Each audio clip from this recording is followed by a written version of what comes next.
ខ្ញុំឈ្មោះស៊ូចរិយាថ្ងៃនេះខ្ញុំបានមកបកស្រាយនៅមេរៀនទី12នៃទ្រឹស្ដីបទពីតាកែសូមរីករាយទស្សនាក្រុមរបស់យើងខ្ញុំដោយតទៅមុននឹងឈានចូលដល់ការបកស្រាយអំពីទ្រឹស្ដីបទពីតាកែនាងខ្ញុំសូមនិយាយអំពីប្រវត្តិរូបខ្លះៗរបស់លោកពីតាកែជាមុនសិនលោកពីតាកែកើតនៅក្នុងឆ្នាំ570មុនគ្រិស្តសករាជដែលលោកគឺជាទស្សនវិទូគណិតវិទូបុរាណក្រាច់និងជាស្ថាបនិកនៃចលនាពីតាកែនិយមលើសពីនេះលោកក៏ត្រូវបានមនុស្សពីពេញពិភពលោកស្គាល់តាមរយៈទ្រឹស្ដីបទធរណីមាត្រមួយដែលបានចែងថា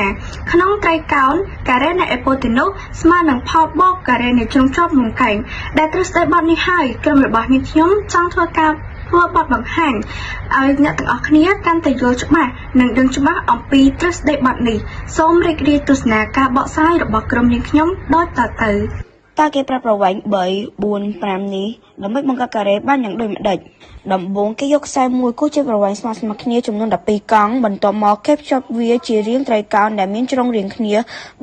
4 5តាមរយៈការភ្ជាប់នេះគេដឹងច្បាស់ថាមុំកែងដែលគេបង្កើតឡើងនេះជាមុំកែងដែលគេអាចប្រើជាជំនួយដល់ការបង្កើតសំណង់ផ្សេងៗដែលមានជ្រុងកែងស្ដីបទពីតាកែយើងអាចបង្កើតត្រីកោណកែងបានដោយឲ្យផលបូកនៃការ៉េនៃជ្រុងជាប់មុំកែងនេះមានតម្លៃស្មើនឹងអ៊ីប៉ូតេនូសនៃការ៉េតើហេតុអ្វីបានជាសមីការនេះពិតចំពោះគ្រប់ត្រីកោណកែងយើងនឹងមកបកស្រាយទ្រឹស្ដីបទពីតាកែនេះតាមរយៈការទម្លាក់ចំណោទកែងនៃកំពូលមានមុំកែងនេះ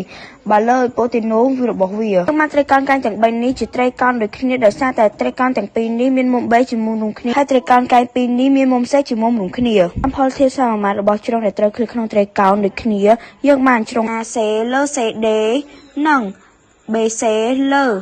AC ដូចគ្នានេះដែរជ្រុង AB លើ BD ស្មើនឹងជ្រុង BC លើ AB យើងគុណខ្វែងផលធៀបនេះយើងបាន AC ការ៉េស្មើ BC គុណនឹង CD ហើយ AB ការ៉េស្មើ BC គុណនឹង BD ដូច្នេះយើងបាន AB ការ៉េបូកជាមួយនឹង AC ការ៉េ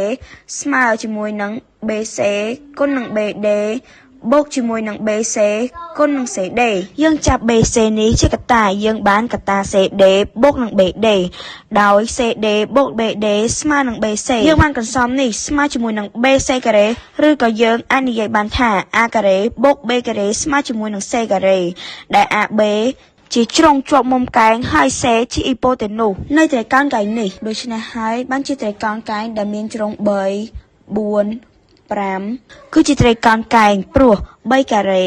បូកជាមួយនឹង4ការ៉េស្មើជាមួយនឹង5ការ៉េបើទោះជា3អ្នកទាំងអស់គ្នាគុណជ្រុងទាំង3នេះស្មើគ្នាជាមួយនឹង3ក៏ដោយក៏យើងនៅតែអាចផ្ទៀងផ្ទាត់សមីការនេះថាពិតដដែលគឺ9ការ៉េ